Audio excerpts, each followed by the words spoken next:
l'histoire de Shimshon Nathalie, malade du Covid. Il faut l'écouter. On était le 6 février. Je suis alors positif au Covid. Aussitôt, la fièvre survient, mais curieusement ne descend pas, ou très peu, même avec de l'aspirine, et elle remonte. Je reste 7 jours à la maison dans cet état. Le goût de ma bouche change. C'est très désagréable. Et puis, le samedi soir, j'ai commencé à ressentir une petite faiblesse de respiration. J'appelle l'ambulance, ils m'occultent, ils me disent que ça sert à rien d'aller à l'hôpital, que je suis sûrement vers la fin du Covid. Je décide de ne pas les écouter. Je leur demande de m'emmener aux urgences.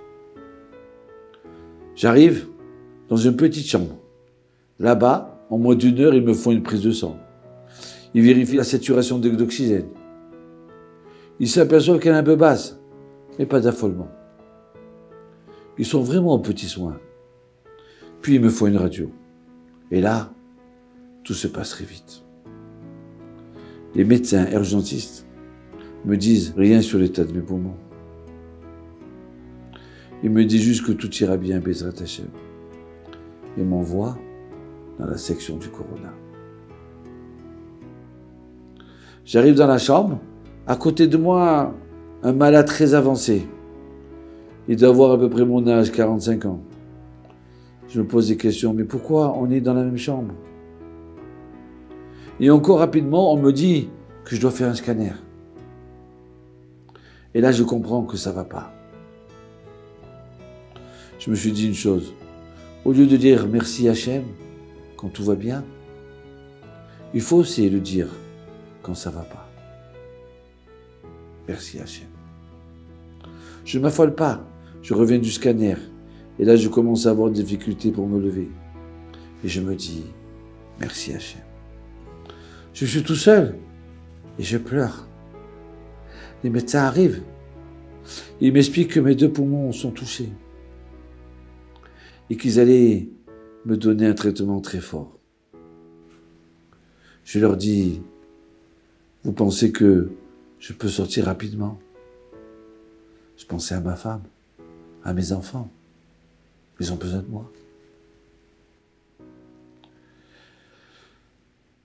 Et ils se regardent un moment et ils me disent, Bezrat Hashem. Il y en a au moins pour 10 jours. Le soir, je vomis. Et je ne comprends pas. Je n'arrête pas de vomir. Manque de respiration. Ça m'étouffe. J'essaie de me lever. Je n'ai plus beaucoup de force. Je veux boire. Un monsieur, que je ne connais pas, arrive rapidement vers moi et me donne à boire de l'eau sucrée. Je bois, ça m'arrête net l'envie de vomir. Je me tourne de tous les côtés et je ne le vois plus. Oui, c'est Eliaou. Je suis trop fatigué et je me rallonge. Cette personne, je ne l'ai pas revue.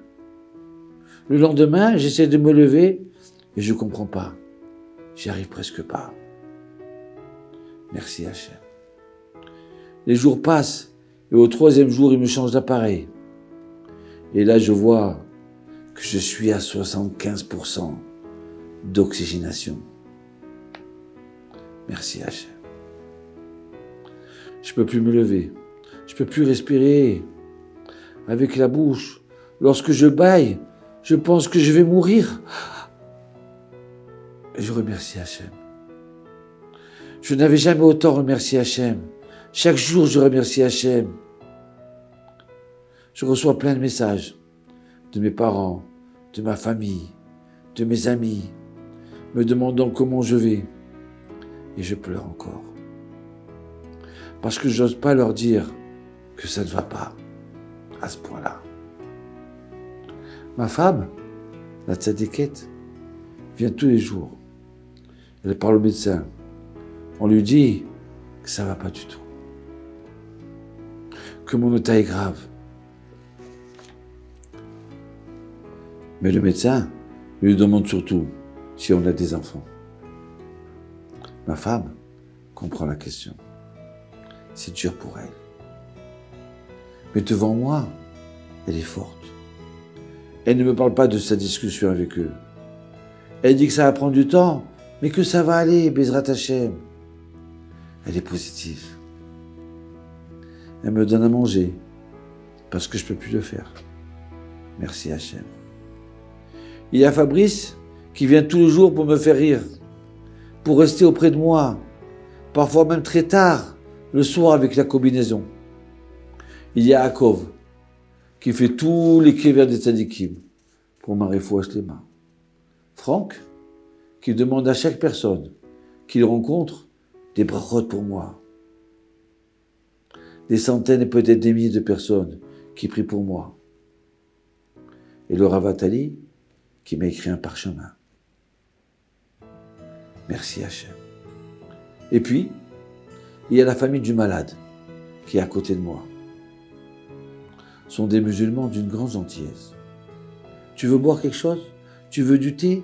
Tu veux qu'on appelle l'infirmière? Il ne se passe pas un moment sans qu'ils viennent me demander si tout allait bien, du matin au soir. J'avais l'impression qu'ils étaient là que pour moi, pour me rassurer. Merci Hachem. Et le 5e jour, ça y est, j'ai plus de fièvre. Mais il est 1h du matin. Je comprends que mon voisin de chambre vient de quitter ce monde-là. C'est dur. Les médecins se précipitent autour de lui. Mais c'est la fin. Je suis réveillé, j'entends tout. Ils l'ont mis dans un sac qu'ils ont refermé.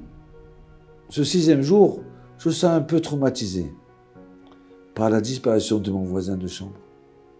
J'entends encore la fermeture éclair du sac plastique. Il n'y a plus personne à côté de moi. Toute la famille de cet homme est partie. Je me disais, mais comment je vais faire sans eux?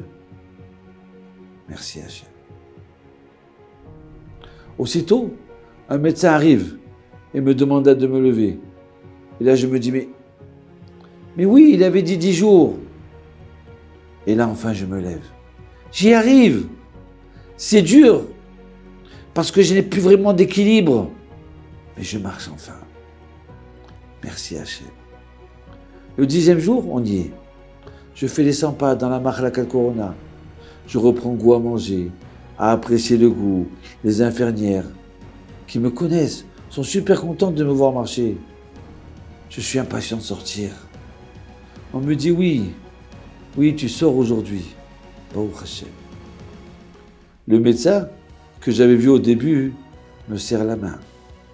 On se regarde dans les yeux et je vois qu'il est très fier et heureux pour moi. Je le remercie beaucoup. Je rentre à la maison et ma femme explique les dessous de mon hospitalisation, que j'ai vécu un grand miracle. Je peux respirer, je peux manger, je peux boire, marcher, entendre. Merci Hachem. J'ai pris conscience qu'en remerciant Hachem, même quand ce n'allait pas, il m'a sauvé. Il a entendu vos prières. Il m'a mis sur le chemin des médecins exceptionnels et des hommes d'une grande gentillesse. Merci Hachem.